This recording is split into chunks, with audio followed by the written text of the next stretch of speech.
Alors, en ce moment, nous travaillons sur le commerce international. Et bien, pourquoi les firmes s'internationalisent-elles? Eh bien, pour deux raisons essentielles. Conquérir les marchés. Alors, pourquoi conquérir les marchés? On n'est pas obligé d'aller produire sur place. Et si, ça va permettre d'adapter les produits aux demandes locales. Si je produis des vêtements en Chine pour les Européens, il y a pas mal de chances pour que je passe à travers les canons de la mode. Donc il va falloir que j'ai des designers au minimum, ou que j'ai des clients européens qui me disent ce qu'il faut fabriquer. L'éloignement et la culture différente font que ça va être très très difficile. Donc parfois il vaut mieux aller produire sur place. Parfois. Bon, là dans le cas du textile, précisément pas, parce que ce sont les designers qui vont se déplacer. Ce sont les créateurs de mode qui vont se déplacer, ce ne sont pas les industriels. Profiter de la croissance des nouveaux marchés, c'est BMW ou Audi sur le marché chinois. Je vous rappelle que BMW, aujourd'hui, vend plus de voitures en Chine qu'en Europe. Donc, on comprend pourquoi BMW est allé s'implanter en Chine. Contourner les barrières douanières et le protectionnisme.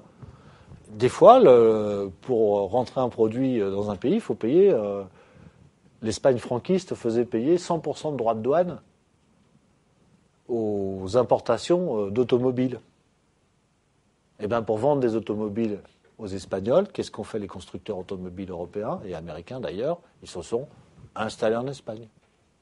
Et donc, aujourd'hui, l'Espagne est le seul pays à avoir une industrie automobile sans entreprise espagnole. Il y a une véritable industrie automobile en Espagne avec Peugeot, Citroën, Renault, Ford, Volkswagen, Seat, alors qu'ils n'ont jamais eu une marque à eux. Ils n'ont jamais eu un savoir-faire automobile développé intrinsèquement. C'est donc là le droit de douane exorbitant qui a provoqué l'arrivée d'entreprises étrangères et qui a créé une véritable spécialisation de l'industrie espagnole. C'est un exemple extrêmement intéressant. Comme quoi le protectionnisme, parfois, peut amener à de bonnes solutions. S'affranchir des coûts de transport, eh oui, imaginez, vous fabriquez des sacs de ciment, il vaut mieux quand même aller les fabriquer en Chine, si c'est pour la Chine, que de les fabriquer en France et de les transporter par bateau. Vous aurez un coût de transport qui sera supérieur au prix de la matière première. Donc il y a encore des choses aujourd'hui qui ne se transportent pas parce que c'est périssable, parce que c'est trop coûteux, c'est trop volumineux et c'est une faible valeur. Donc ça, il faut aller le produire sur place. La deuxième raison, c'est optimiser les processus de production et minimiser les coûts. Dans le cadre, je vous demanderai de faire l'effort de retenir cette abréviation, ce sigle NDIPP, qui signifie le doux terme de Nouvelle Division Internationale des Processus Productifs. Nouvelle Division Internationale des Processus Productifs. Qu'est-ce que ça veut dire? Ça veut dire que je vais répartir toute la chaîne d'activité qui démarre de la création du produit et qui va jusqu'à la distribution du produit, de la répartir sur l'ensemble de la planète. En fonction de quelle logique? En fonction de la logique des avantages comparatifs. Je vais exploiter mes matières premières là où il y en a.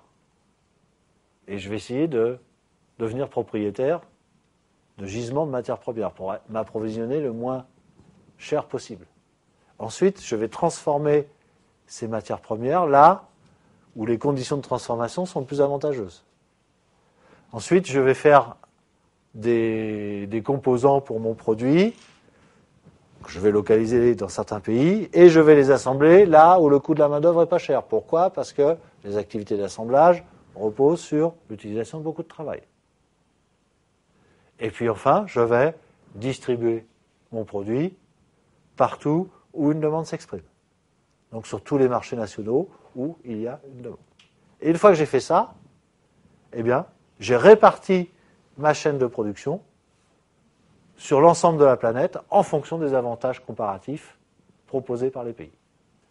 Ça, c'est une tendance qui est en train de s'affirmer. Il n'y a pas encore beaucoup d'entreprises qui fonctionnent totalement comme ça. Ça commence à bien se développer. C'est ce qu'on appelle une firme globale. Le monde est son jardin. Elle est capable de se localiser où elle veut et relativement rapidement. On peut aussi cloner le modèle industriel dans chaque zone économique porteuse. C'est le cas de Dell. Dell, il a le modèle nord-américain qui a été copié en Europe, en Irlande, puis copié au Japon pour l'Asie. La recherche est toujours centralisée aux États-Unis et à Bangalore. La recherche sur les nouveaux produits. Le marketing, il est affecté à chaque zone. Les clients d'ordinateurs, ils ne sont pas séduits de la même manière en Europe et en Asie.